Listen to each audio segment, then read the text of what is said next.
देखो क्या कह रहा है concept, use verb according to the number of the antecedent of a relative pronoun.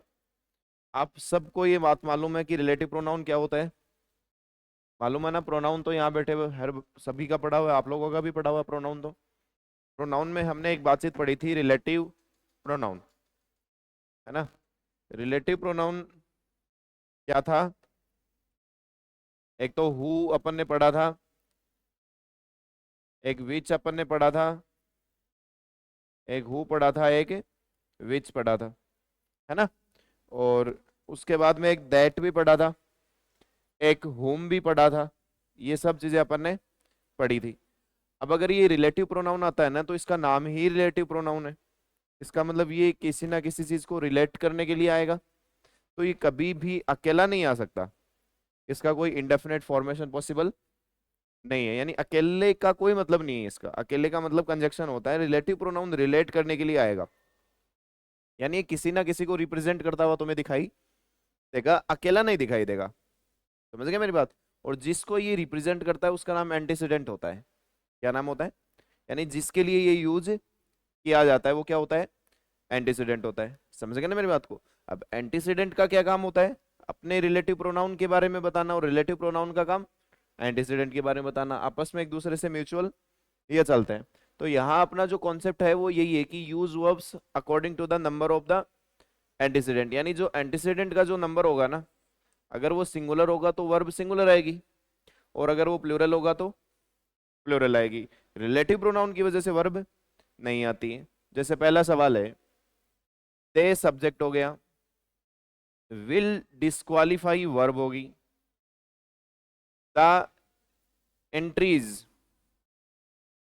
which is not accordance with the rules, they will disqualify the entries। वो उन entries को क्या कर देंगे, डिस्क्वालीफाई कर देंगे, जो कि इज नॉट अकॉर्ड, जो रूल्स के अकॉर्डिंग नहीं होगी। समझ रहे हो मेरी बात। तो अब मुझे एक बात बताओ, इसमें रिलेटिव प्रोनाउन कौन है, कौन है। आप कहोगे सर ये विच रिलेटिव प्रोनाउन है। ये रिलेटिव प्रोनाउन किसके लिए आया है, ये रिलेटिव प्रोनाउन किसके लिए आया है। बोला सर एंट्रीज के लिए आया है। इस एंट्रीज का नंबर क्या है, प्लूरल नंबर है। इसका नंबर क्या है, अगर इसका नंबर प्लूरल है तो आगे जो वर्ब होगी वो वर्ब इसके अकॉर्डिंग होगी या इसके अकॉर्डिंग होगी।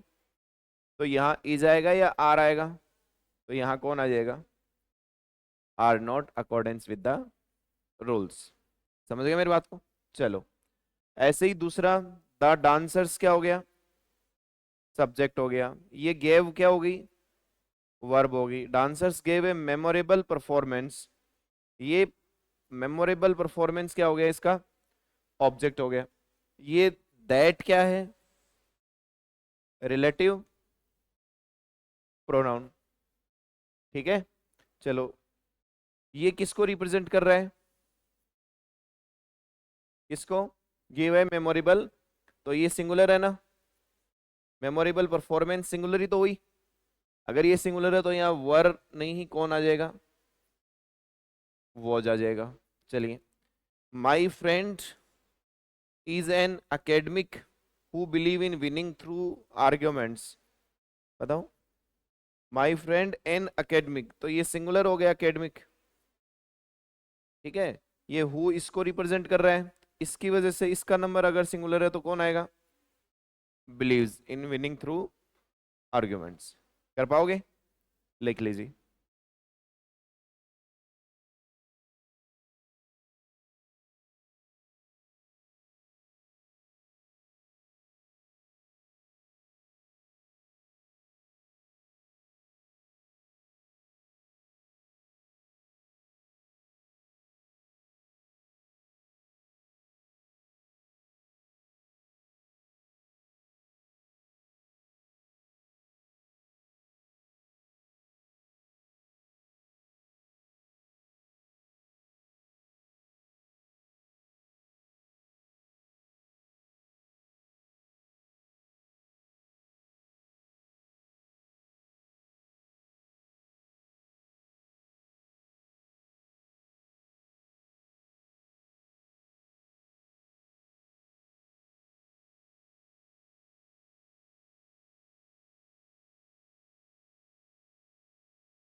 हो गया क्या?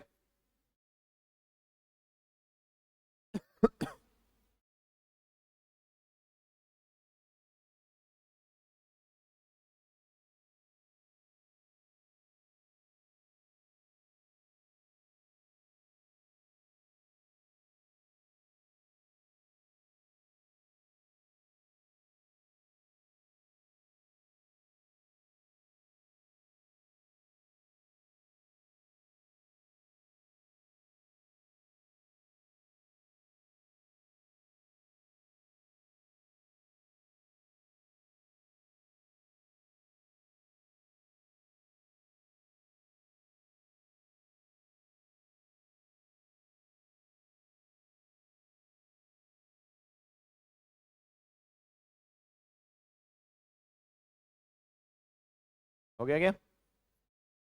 अब नेक्स्ट देखना। माय फ्रेंड, बताइए, आप लोग बताओ इसमें क्या आएगा।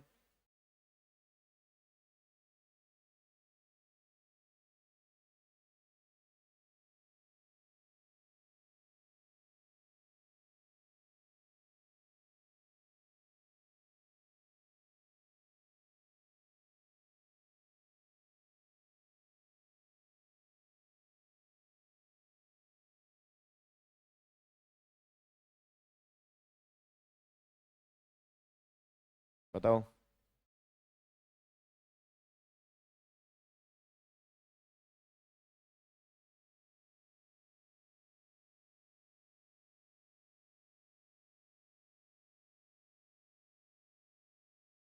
बोलो।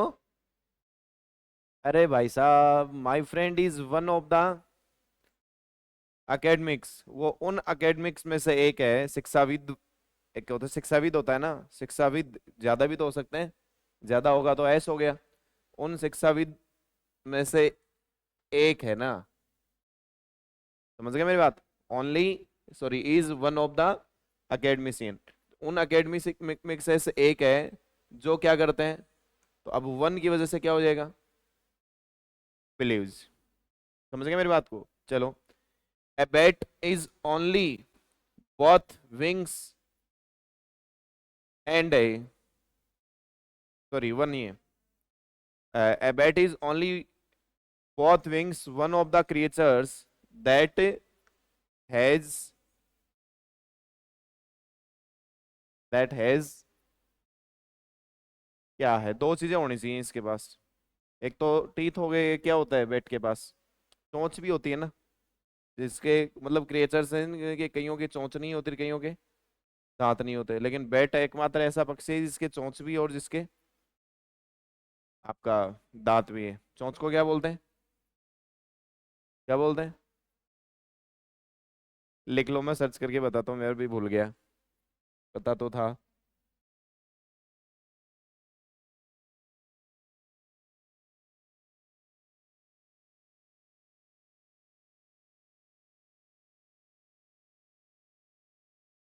ऐसे लिख लो ना इसको, a bat is only one, one, यहाँ से ये हटा दो, ये सही है।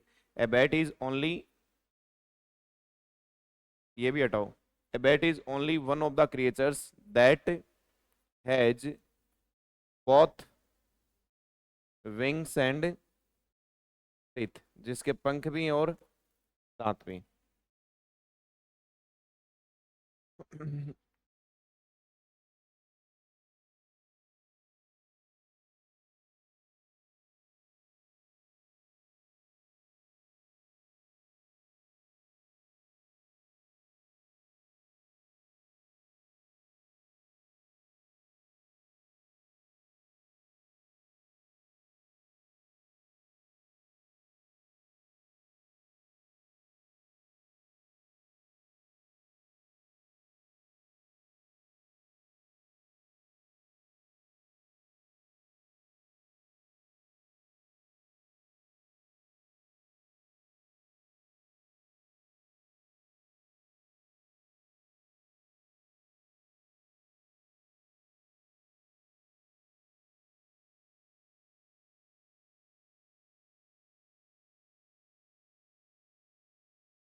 हो गया क्या?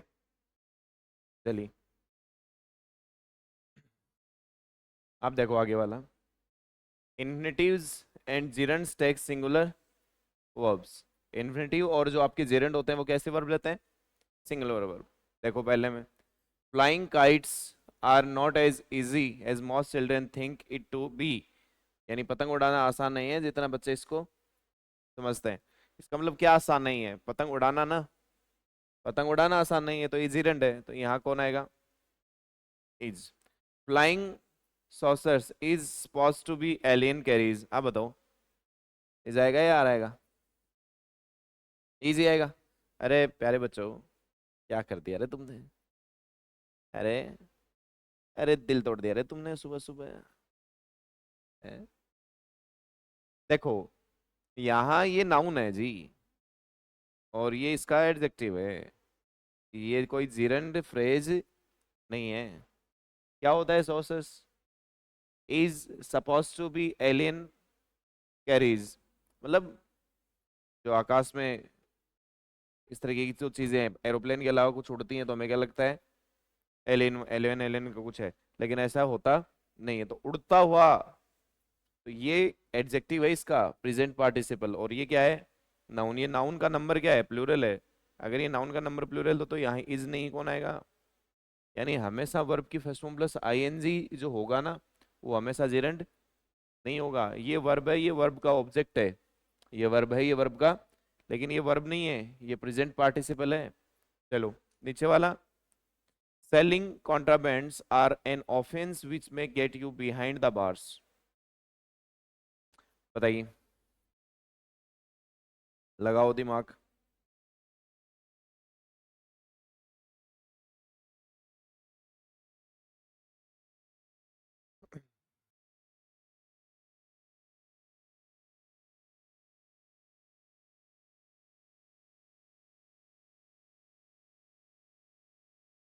हम्म,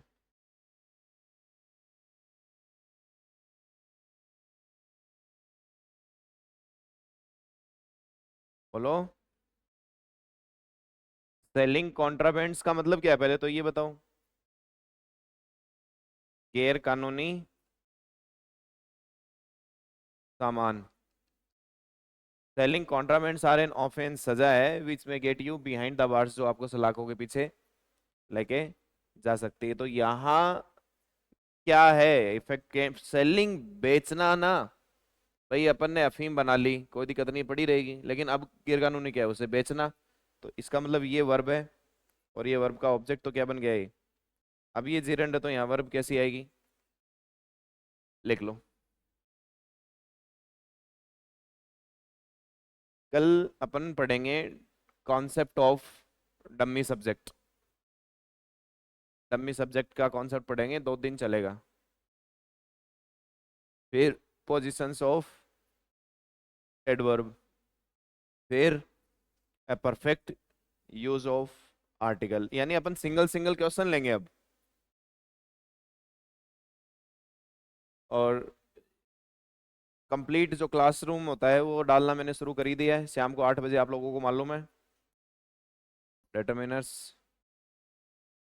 पढ़ो, मेहनत करो बस। 2 गुना पे कर लिया करो वीडियो को। ये अच्छा है, 2 गुना पे क्या करना है तुम्हें, ताकि वो जल्दी से क्या हो जाए? रिवाइज हो जाए। समझ रहे हो ना मेरी बात को? एक तो तुम खुद रिवाइज करोगे, एक कोई दूसरा करवा रहा है तुम्हें, वो ज्यादा अच्छा रहता है।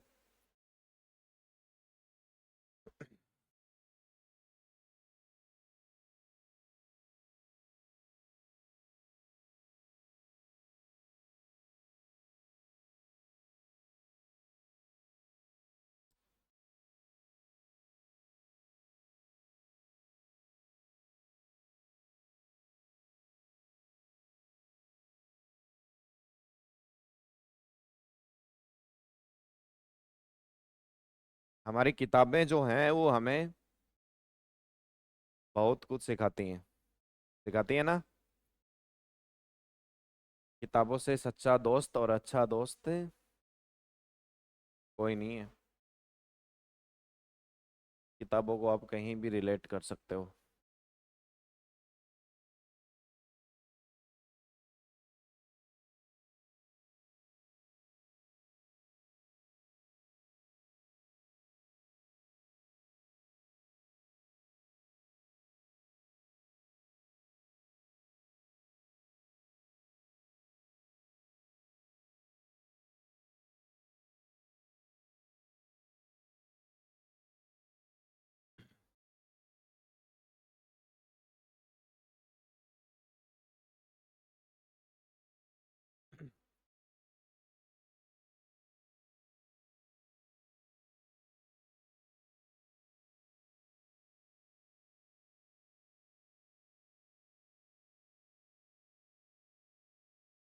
गया। शिक्षा उस शेरनी का दूध है जिसको जितना पियोगे उतना दहाड़ोगे। तो इसको जितना ज़्यादा पिएगा उतना ज़्यादा दहाड़ लगाएगा। और अपनी जो किताबें हैं ना, कि आपकी ज़िंदगी जो है वो भी एक किताब ही है। उसमें भी किताब में हर रोज़ एक नया पन्ना आता है ना।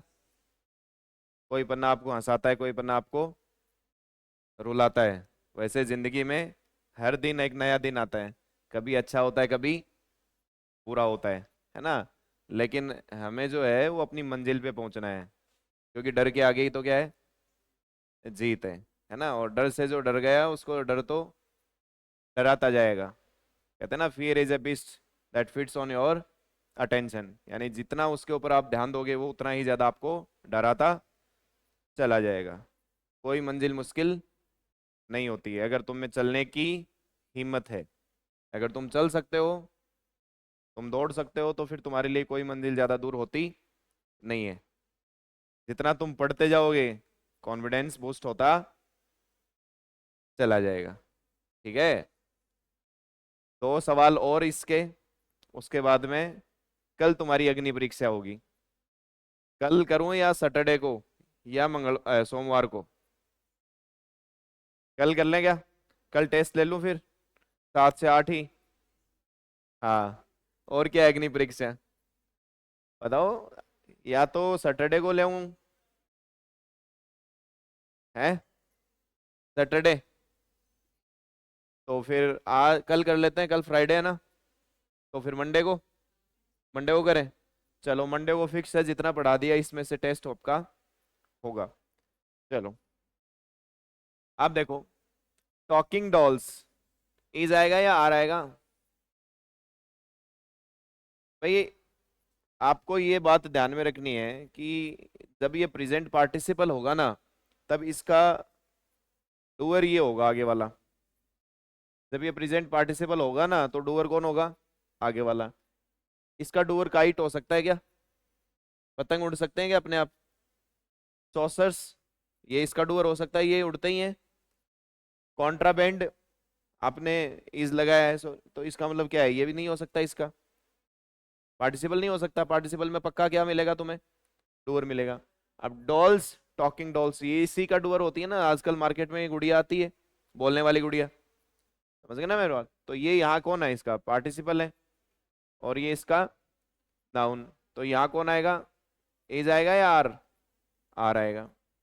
To trust such people is not recommended if you have any alternative. अब तुम्हारे हवाले वतन साथियों, ये सवाल तुम्हारे लिए, तुम इसको करके लाओगे। अगर तुम जिरंड और प्रेजेंट पार्टिसिपल में फर्क नहीं समझ पा रहे हो तो आपको पीछे की जो क्लास है एक बार दोबारा देखने की जरूरत है, जहां पार्टिसिपल जिरंड और इन्फिनेटिव की बात करी गई है। ठीक है ना।